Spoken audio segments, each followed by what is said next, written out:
Well, we're in for some dark days ahead of us, it appears, but all is not lost. You know that old expression, all is darkest before the dawn? Well, there's a lot of truth in that. You know, as a screenwriter, and yes, I have written several screenplays, and as a filmmaker of sorts, that's what I've been working towards for a number of years now. The funny thing is, I've learned a lot of things, not just about story structure and about what makes a good story and all of that, but also I've learned about life, because I've been able to apply and dissect a story and so apply to life, not in a real sense, not just in a fictional sense. And I've learned a lot over the years about a lot of different things. You know, there's some interesting things like what makes a good story great is one of the things is when you add a lot of symbolism and metaphors and such. And you know, those also exist in real life. Sometimes God is trying to communicate with us and share something through the things around us. Maybe something, a metaphor or a symbolism of some sort. And we often are not looking for that. And when we stop and look, we begin to see, oh, you're trying to tell me this, or oh, that's because of this. And you start to see how that it's not just in a story. In a way, I kind of think that we are, you know, how we would watch a movie or read a story in the same sort of way. God watches us and sees what develops in our lives, because that's a real life story unfolding. And when we ask and petition Him, He will actually get involved in the story. We'll talk about this in a later video some more, but for right now I just wanted to bring this up because, you know, in a story there's a 3-act structure. Beginning, a middle, and an end. Well, you have the beginning where it's a setup, you introduce characters, you kind of see what's going on in their world, what world is it, and you get to a place to where then you introduce something that's a spark of some sort, something that's going to turn the story into a new direction, and thus into Act 2, where the majority of the movie takes place. And then Act 3, you spin it once again into a final climactic moment. Maybe it's a battle or it's something, somebody's going to have a competition or whatever it is, a climax and a resolution. Well, often what will happen is just before you enter into that Act 3, you'll have an all is lost moment, where it seems like there is no chance of victory.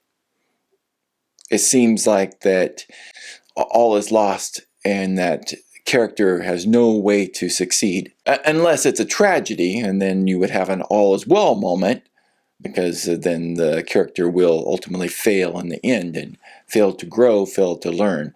And that's really what you're talking about often in a screenplay, is there's a character has a journey to take, and they need to grow through their circumstances. They often have a flaw that they need to work on or leave behind or grow out of. And just like in real life, that we are growing through things, not just going through them, but growing through them. And God wants to grow us through things. He wants to shape us into the best version of ourselves that we can be, because He's not finished with us yet. See, we're created on our outside, and now He's continuing to work with us in this partnership, sort of, as we yield to Him, and He works on developing our character. Much the same way in a story or in a movie. And so back to the all is lost moment, just before the final battle, just before that breakthrough, before that climactic moment, and then the resolution afterwards. See, take Rocky, for instance, one of my favorite movies. One of my favorite movies of all time. Actually, these are two of my favorite movies, Rocky and It's a Wonderful Life. They're definitely in my top 10 of all time, probably 1 and 2 together, or 2 and 1. In Rocky, it's all leading up to a final boxing match, right? Do you remember? Do you know the story? So when we finally get to that final battle, that final match, that in the ring, it's not with dread, but with great anticipation. We've been watching the whole movie, the film. We've been waiting for that moment where the big boxing match finally happens. In real life, we don't need to dread that next battle that's coming up. But we should meet it with anticipation. It's a chance for us to grow through something. It's a chance for us to be victorious. In 2 Timothy 4:7, it says that I have fought the good fight. I have finished the race. I have kept the faith. Now there is in store for me the crown of righteousness, which the Lord, the righteous judge, will award to me on that day. And not only to me, but also to all who have longed for his appearing. And I like the way that it puts it in the Message Bible when it says that my life is an offering on God's altar.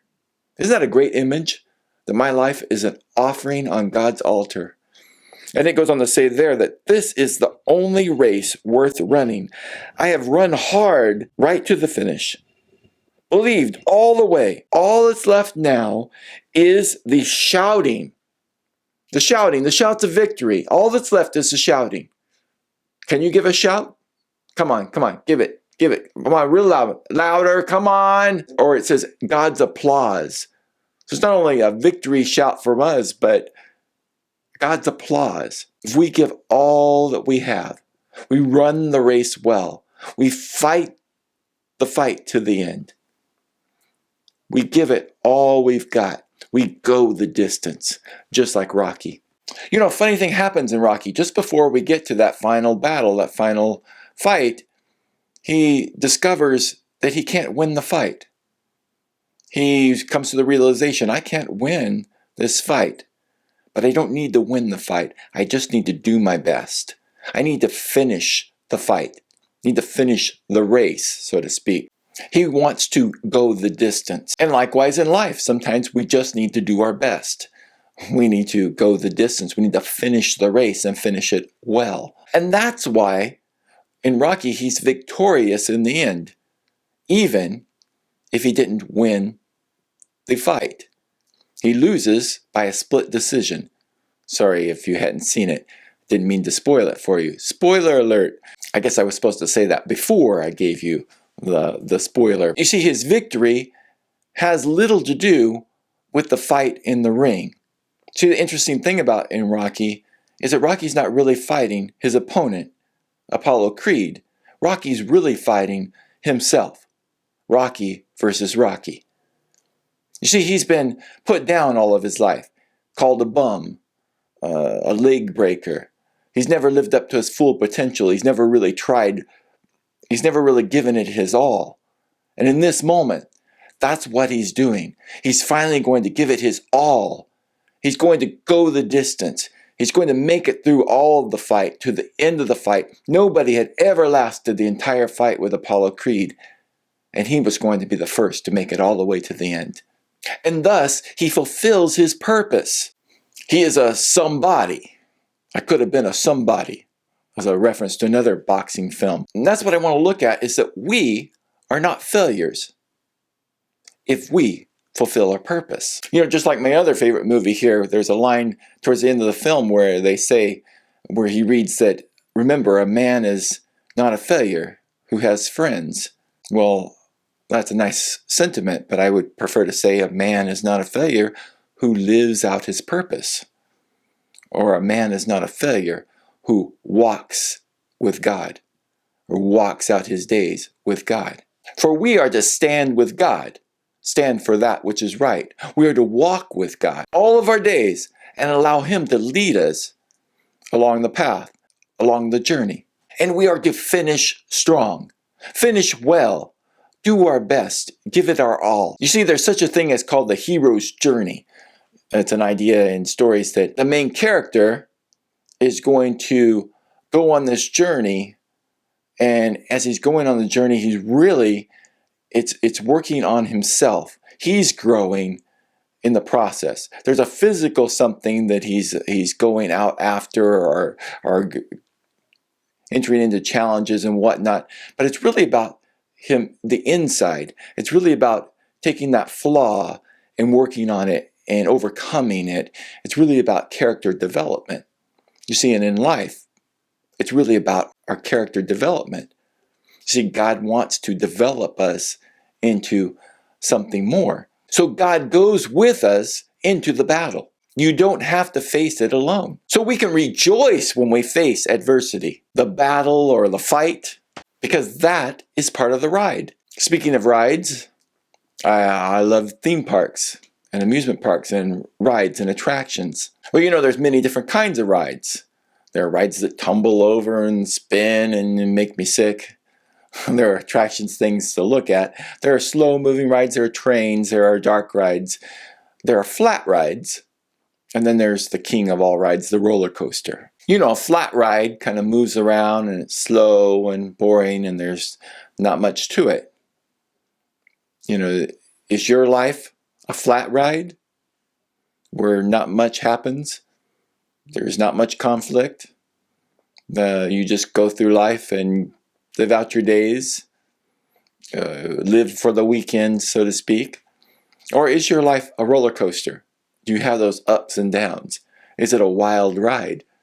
And that's what it's like in a story when you're creating a story. You see, I could actually write down the moments. Is that you want to have lots of conflict and lots of resolution. And so each time something happens and it's a ride. If you've seen some movies like that or read books that hold your attention and you can't wait for the next part. It's not just a flat ride where nothing happens. It goes to this idea I had that you could actually graph out the things in a movie and put it in a graphing form, and when you're done, if it's a well-made movie, it should look like a roller coaster. So you come to that final turning point in the story when you're spinning into the third act and you're getting ready for the climax and the resolution of the story. That's like the last lift hill. So you've already been riding the roller coaster and you get one last ride, and it takes you up that last lift hill, and you know you've got one last go of it before the final wild ride up on the curved track with bumps and dips, twists and turns, and going in all kinds of directions. With these days that lie ahead, and maybe you're concerned about what's to come, or can you face the day? Can you make it through this journey? And even though it may seem an impossible battle lies ahead, a fight for our lives, a fight that you don't think you can win. You see, we serve the God of the impossible. With God, all things are possible. He goes with you. He goes with me. He goes with us into the battle, into the fight. But in our life, it's like we have many different chapters.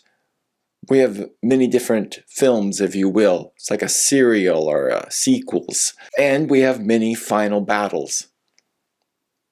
And each is an opportunity to learn and grow through something, to work on a flaw, or to improve in some way. See, as we go through these things and we face these battles and these trials and these tribulations, God goes with us. And so He can take these moments, these things that were meant for evil, that were meant for wrong, for no good, and He can turn them around. Because life is a wild ride, and the ride will soon be over. But we don't take the journey alone. This has been the encouraging word. And the people said, Amen.